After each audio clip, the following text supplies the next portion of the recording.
Welcome to the Anti-Gamer.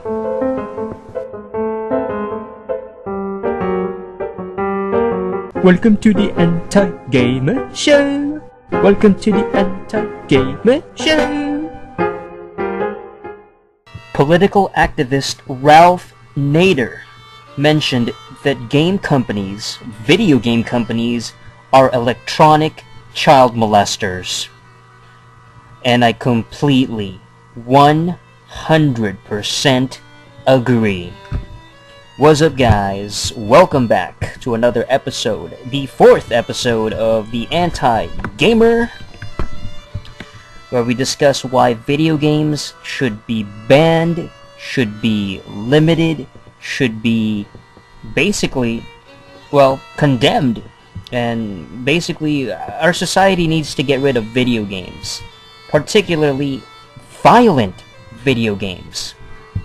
It's so horrific. And now you have Ralph Nader mentioning that this is what he said. We are in the peak of violence and entertainment. TV programs, they have violence. Video game violence, unprecedented. And he says that he's basically talking in regards to President Obama doing this little, $500 million, plan that he has towards the Centers for Disease Control to basically do research into how virtual violence, video game violence correlates or have some kind of relationship with real violence, things that people actually do. And so he's basically criticizing it, and he's saying that people should basically protect their family, their children, from these kinds of electronic child molesters. And he believes that Obama should essentially, that's the direction that Obama should do. He should basically make people realize this, and make people understand this. And I think he's right. I mean, this is so true. He's 100% right. He's completely correct. Ralph Nader is willing to say a lot of the things that a lot of people want to say, but they're too scared to say it. Because, first of all, violent video games are everywhere. It's kind of like violent movies, violent television programs. Violent songs, all these things. And unfortunately, there's a lot of brainwashed sheep and brain dead. Now, I don't want to say idiots, but definitely people who are not smart enough to realize that they're being brainwashed by these game companies, these horrible video game companies that basically just force people to play these violent games because they market it to young children. They make you want to play these games. They market it in a certain way. They get you while you're young. They teach you that violence is okay. And it's not the first time that he's actually called the video game companies as child molesters. Back in the 90s with the Columbine school shooting, Nader was, he was opposed to it as well, and he mentioned that the companies were partially to blame.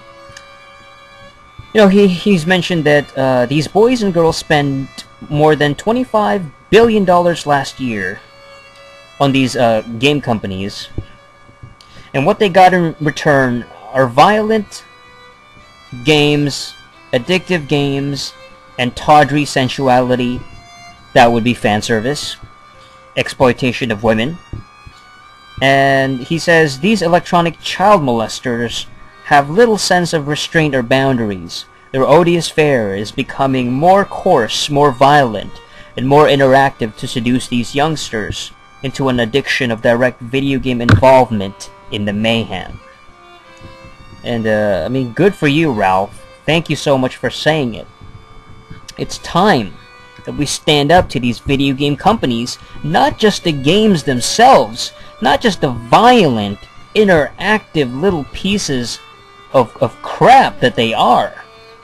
But the ones that are making it, the people that push this, instead of going after the drugs, instead of going after crack cocaine or marijuana or, you know, PCP, instead of going after those drugs, go after the dealers.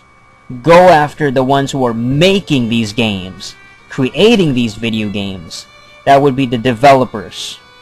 That would be the publishers. They're the ones that are ultimately responsible for this because they make it to begin with. And that's why these young kids today, you know, these little children want to play all these violent shooters and games like, you know, I mean, Battlefield. How violent is that?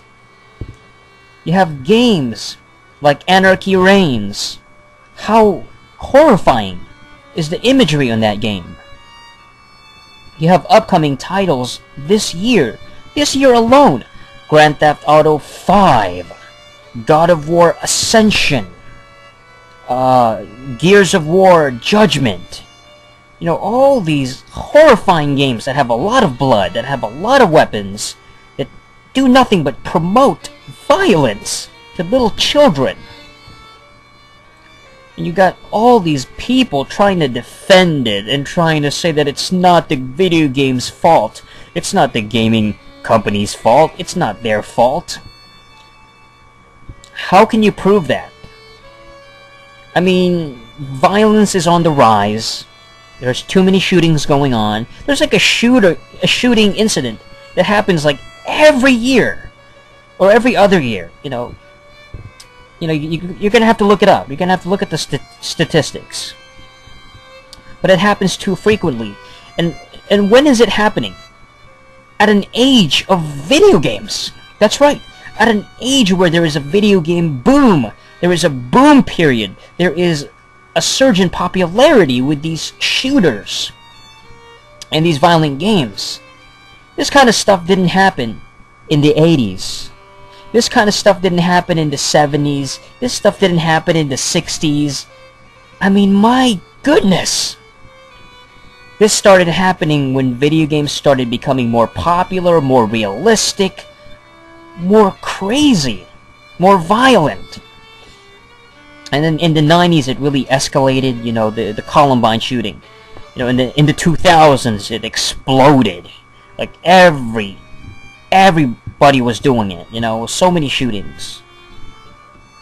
And that's not even counting, like, you know, the gang shootings and the gang warfare and all that stuff. I mean, it's all because of Call of Duty, Medal of Honor, Killzone, you know, these horrifying games.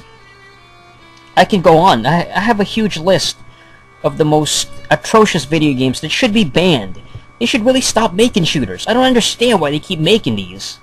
I mean, they're not even that good, you know, and trust me, I've played them just to get a sense of how they are, but they're terrible. They have horrible gameplay. They have awful graphics. They're not really fresh, you know, they don't feel fun or challenging. I mean, I'd rather play Pong. Pong is way more fun. I mean, you want to talk about an amazing game. Pong was interactive, it was cutting edge when it came out, awesome graphics, way better.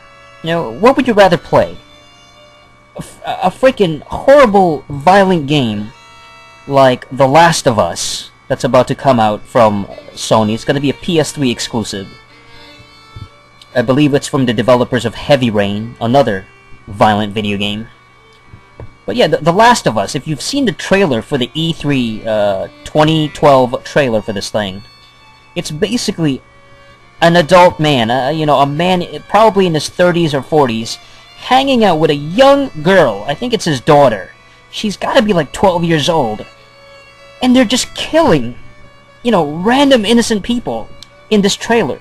The guy has a shotgun, and he's pointing it in the guy's mouth, and blowing the guy's head off. And the girl gets in on it too, like she's helping the guy kill these people. She's throwing, you know, items at the enemies, and she's distracting the enemies so the guy can kill the person. It is crazy. Wouldn't be surprised, man, if, you know, more events like, I mean, God forbid it happens even more, but I think with the surge of video games, it's just gonna keep happening. So ultimately, Ralph Nader is right. Support Ralph. You know, this guy's highly intelligent. This guy should have been president. You know, this guy was a president-elect way back in the day. He was a candidate, you know, a presidential candidate. This guy would have done so well. He probably would have banned video games for good. That would have been sweet. You know, so stop playing games. Stop playing violent video games. Put down that Wii U controller. You know, put down New Super Mario Bros. U. It's too violent. And that's all I gotta say. That's it for this episode of the Anti-Gamer. Down with video games. Till next time. Thank you.